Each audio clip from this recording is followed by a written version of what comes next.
Chapter 1 He Sees Me. Charlie dropped to her hands and knees. She was wedged behind a row of arcade games, cramped in the crawl space between the consoles and the wall, tangled electrical cords and useless plugs strewn beneath her. She was cornered. The only way out was past the thing, and she wasn't fast enough to make it. She could see him stalking back and forth, catching flickers of movement as he passed before the gaps between the games. There was scarcely enough room to move, but she tried to crawl backward. Her foot caught on a cord and she stopped, contorting herself to carefully dislodge it. She heard the clash of metal on metal and the farthest console rocked back against the wall. He hit it again, shattering the display, then attacked the next, crashing against them almost rhythmically, tearing through the machinery, coming closer. I have to get out, I have to. The panic thought was of no help. There was no way out. Her arm ached, and she wanted to sob aloud. Blood was soaking through the tattered bandage, and it seemed as though she could feel it draining out of her. The console a few feet away crashed against the wall, and Charlie flinched. He was getting closer. She could hear the grinding of gears and the clicking of servos, ever louder.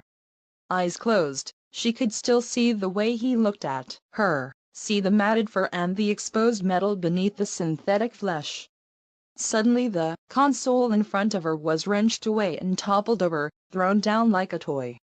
The power cords beneath her hands and knees were yanked away, and Charlie slipped and stumbled, almost falling. She caught herself and looked up, just in time to see the downward swing of a hook. Welcome to Hurricane, Utah. Charlie smiled dryly at the sign, and kept driving. The world didn't look any different from one side of the sign to the other, but she felt a nervous anticipation as she passed it. She didn't recognize anything. She had not really expected to, not this far at the edge of town where it was all highway and empty space. She wondered what the others looked like, who they were now. 10 years ago, they were best friends. And then it had happened, and everything ended, at least for Charlie. She hadn't seen any of them since she was 7 years old.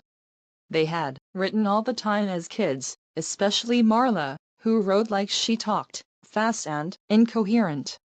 But as they grew older they had grown apart, the letters had grown fewer and further between, and the conversations leading up to this trip had been perfunctory and full of awkward pauses. Charlie repeated their names as though to reassure herself that she still remembered them.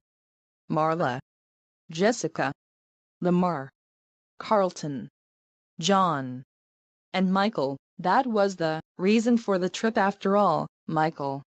It was 10 years since he died, 10 years since it happened, and now his parents wanted them all together for the dedication ceremony, all his old friends there when they announced the scholarship they were creating in his name. Charlie knew it was a good thing to do, but the gathering still felt slightly macabre. She shivered and turned down the air conditioning even though she knew it was not the cold. As she drove into the town center, Charlie began to recognize things, a few stores, and the movie theater, which was now advertising the summer's blockbuster hit. She felt a brief moment of surprise, then smiled at herself. What did you expect, that the whole place would be unchanged? A monument to the moment of your departure, frozen forever in July 1985?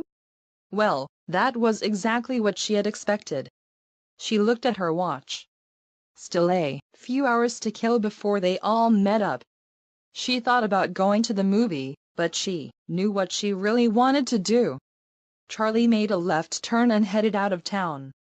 10 minutes later, she pulled to a stop and got out. The house loomed up before her, its dark outline a wound in the bright blue sky. Charlie leaned back against the car, slightly dizzy. She took a moment to steady herself, breathing deeply. She had known it would be here. An illicit look through her aunt's bank books a few years before told her that the mortgage was paid off, and Aunt Jen was still paying property taxes. It had only been 10 years. There was no reason it should have changed at all. Charlie climbed the steps, slowly, taking the peeling paint. The third stair still had a loose board, and the rose bushes had taken over one side of the porch, their thorns biting hungrily into the wood. The door was locked, but Charlie still had her key. She had never actually used it. As she slid it into the lock, she remembered her father putting his chain around her neck, in case you ever need it. Well, she needed it now. The door opened easily, and Charlie looked around.